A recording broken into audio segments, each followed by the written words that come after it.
केन्द्र सरकार द्वारा आगत चलित वर्ष बजेट लोकाभिमुखी एवं जुगान्तकारी बोली कहिले वाणिज्य और परिवहन एवं खनि और इस्पात मंत्री विभूति भूषण जेना।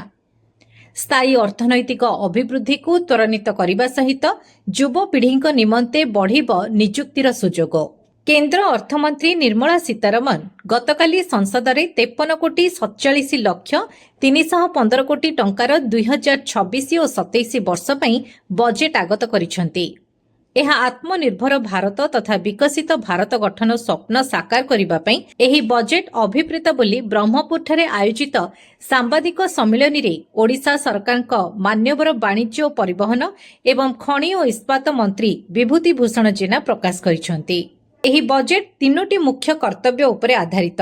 स्थायी अर्थनैतिक अभिवृद्धि को त्वरान्वित करने, देशवासी आशा और आकांक्षा को पूरण करने, उत्तम शासन पई फोर्स मल्टीप्लायर भावे कार्य करने को ज्ञान कौशलर विकास करने, युव महिला पई सुभद्रा उत्कर्ष ओडिशा भली टाइटानियम प्रोडक्शन कॉम्प्लेक्स आदि समृद्ध ओडिशा प्रदेश गठन पदक्षेप को एही बजेट क्रियाशील करिबो बोली मंत्री मतव्यक्त करिसेंती।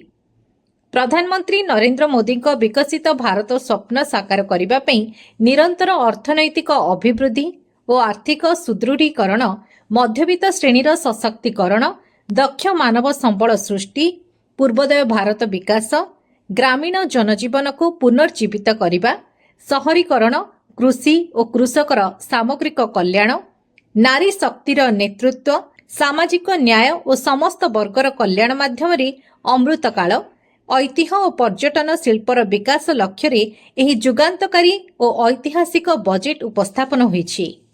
विरल खनिज पदार्थ निमंते खनि प्रक्रियाकरण, गवेषणा और उत्पादन क्षमता वृद्धि पई देशर माइनिंग कैपिटल ओडिशा रे रेयर अर्थ कॉरिडोर प्रतिष्ठा घोषणा होईछि। फलरे विरल खनिज पदार्थ आमदानी निर्भरशीलता ह्रास पाइब।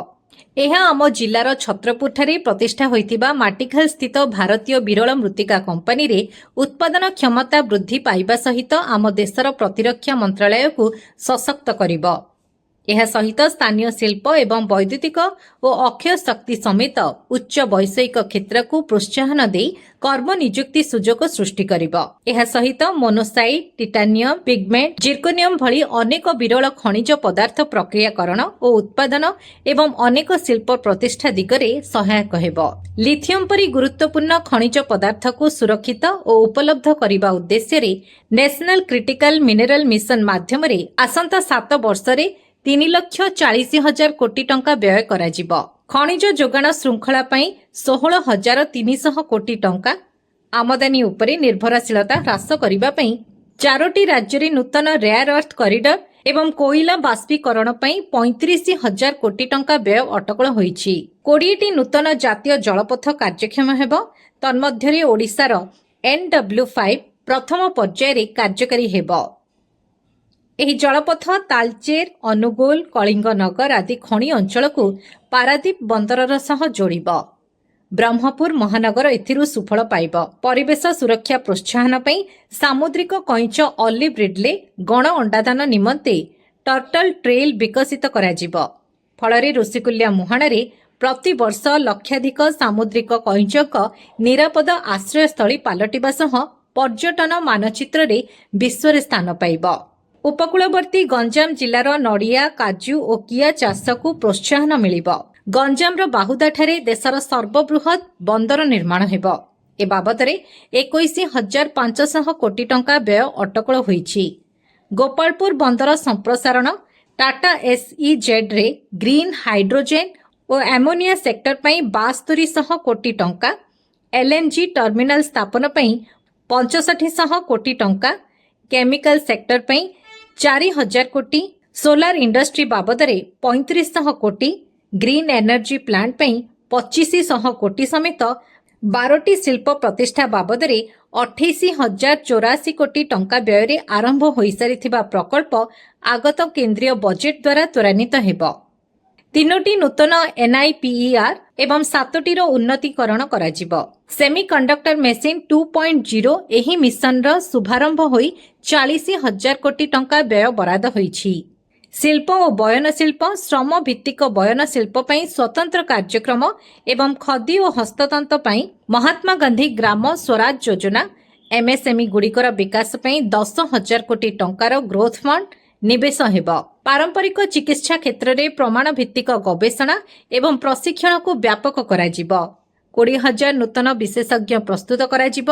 सी मार्ट माध्यम महिला उद्योगी भावे महिला को सशक्त करने उद्देश्य मेक इन इंडिया को प्रोत्साहन वैद्युतिक जानर विभिन्न यंत्रांश लिथियम बैटरी मोबाइल उत्पादन सौर पीवी सेल एवं 36टी जीवन रक्षक औषध उपरे सीमा शुल्क छाड़ करा जायछि। आज सांबादिक सम्मेलन में ओडिशा सरकार मान्यवर वाणिज्य और परिवहन एवं खनि और इस्पात मंत्री विभूति भूषण जेना समेत छत्रपुर विधायक कृष्णचंद्र नायक कविसूर्यनगर विधायक प्रताप चंद्र नायक राष्ट्रीय परिषद सभ्य कान्हू चरणपति बीजेपी वरिष्ठ नेता सुनील कुमार साहू बीजेपी नेता अजित साहू जिला उपसभापति प्रभात किरण षडंगी गंगाधर शतपथी जिला साधारण संपादक गौरी शंकर सामंतरा सिद्धांत गंगदेव प्रमुख मंचासीन थिले।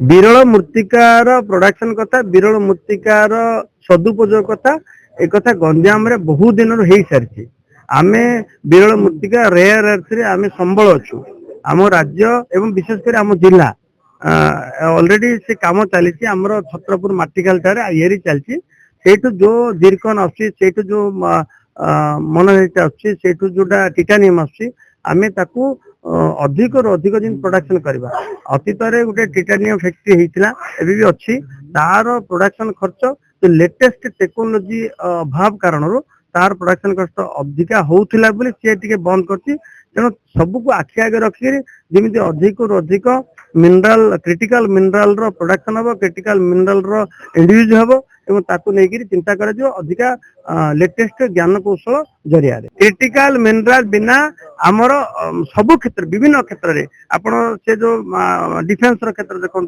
विद्युत क्षेत्र देखो इलेक्ट्रोनिक्स क्षेत्र देखो सब क्षेत्र में क्रिटिकल मिनराल रो यूज आवश्यक ही आवश्यक एवं एथि एबे जो भलिया रेयर अर्थ कॉरिडोर एवं बजेट रो सुजोग मिला आ फल जो आमे बाहर आमदानी करते से आमदानी ह्रास हम एवं अधिक निजुक्ति सृष्टि हम आम रेयर अर्थ को आम विनियोग कर।